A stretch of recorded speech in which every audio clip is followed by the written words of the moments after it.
Що е то хипи? Дайте се образуваме малко.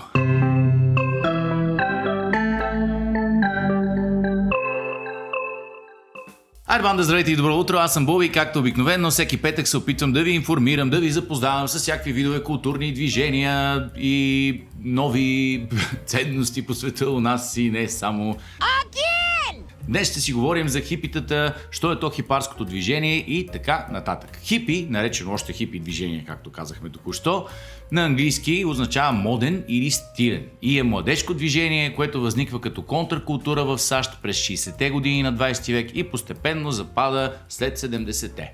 Съществуват редица противоречия, неяснота и различия в мненията, що се отнася до изразяване на същността на хипи движението. People of Earth, I realize now that, dude, my hands are huge. Някои изследователи считат, че то е по-скоро културно, отколкото политическо явление, докато други го характеризират изцяло като религиозно. То придобива ярък политически оттенък заради протестите срещу войната във Виетнам, но същевременно с това има и културни и философски импликации, защото диктува нови тенденции в модата, музиката, изобразителното изкуство и литературата.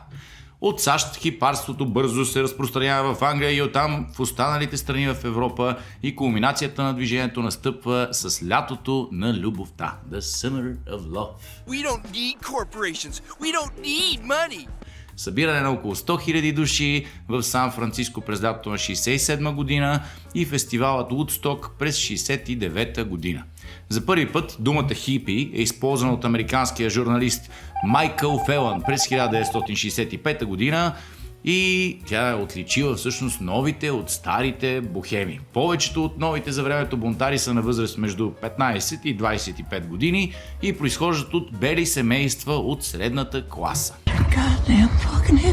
Някои от основните отличителни външни белези на хипито са джинси и свободни широки дрехи в ярки цветове и разчупени шарки, шарени гердани и гривни и особено дългата коса. Stop it. Get some help. Музиката става централен изразител на хипи движенията и особена популярност набира звучението на Beatles, Rolling Stones, Джими Хендрикс, Лед Зепелин, Боб Марли, Пинк Флойд, Дилан бе. Боб Дилан също така, да, и Боб Дилан, не е така.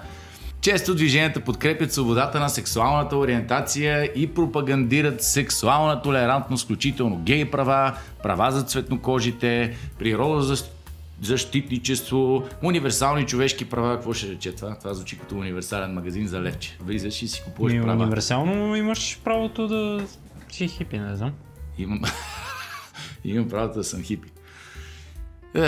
Така. И свободата на изразяването. Ето, както ние се изразяваме. Сега не мога да ни осъдите, ако вие сте хипари, защото ние просто имаме свобода да се изразяваме. Така. Хипитата боготворят любовта и я поставят като главно основание и смисъл на човешкото съществуване.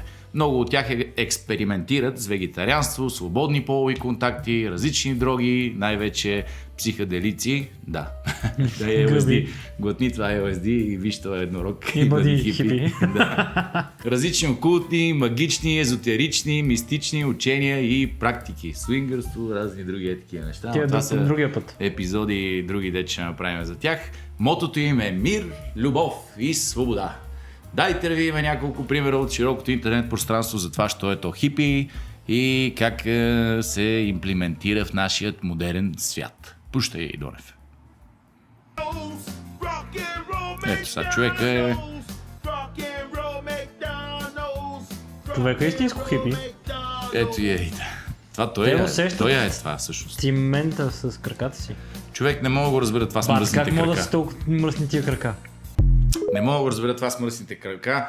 Между другото, то хубаво свобода да се изразяваш, обаче пък има са някакви такива социални неща, като знам, примерно да би... си изкъпеш. Ама да не, си ти не сложиш си дезодорант. част с природата, ако си изкъпеш. Така ли?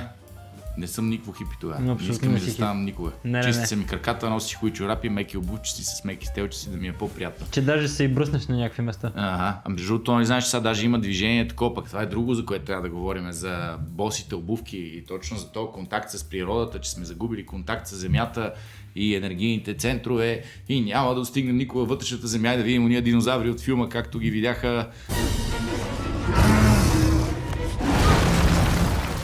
Ма, това е друга тема на разговор пак. Дайте да видим и второто клипче. Цъкай, Донев. Още едно видео да видим.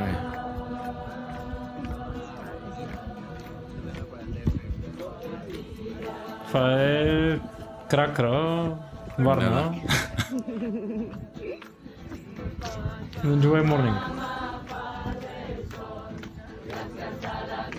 Малко са ми секта на мене. Не малко. Той е адски сектантство, това цялото нещо. Обаче виж и мъжете и жените изглеждат еднакво.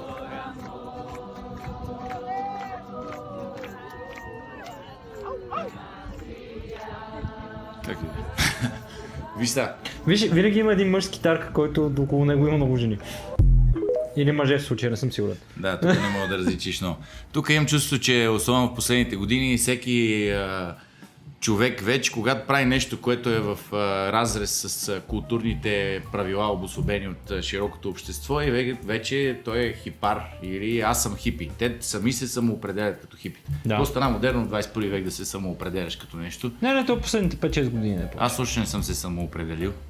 Може би е време да се самоопределя. Не, аз спри съм... да се къпеш и ще се самоопределиш. Ти вече не си кошер, ти си хипи. Значи аз затова не мога да придобия не нирвана, да можеш. се кача до небесата и да получа прозрение за това, що съм аз, що е то Боби. Цял епизод мога да направим това. Що е това Боби? Да. Дали подкрепяме или не подкрепяме хипарството в нашото студио? Сенията. Is everybody okay? Well, the fucking hippies aren't. Сения тази за хипарството. Не забравяйте, че който я си говоря в това петъчно издание на предаването, изводът е и какво от това, всеки е свободен да прави каквото си поиска, както си поиска и когато си поиска. Ние не взимаме такива... Не взимаме гъби, не ядем гъби. Не, ядем гъби някой път съмнителни, ама това е в други епизоди, които ще видите тук над главата ни.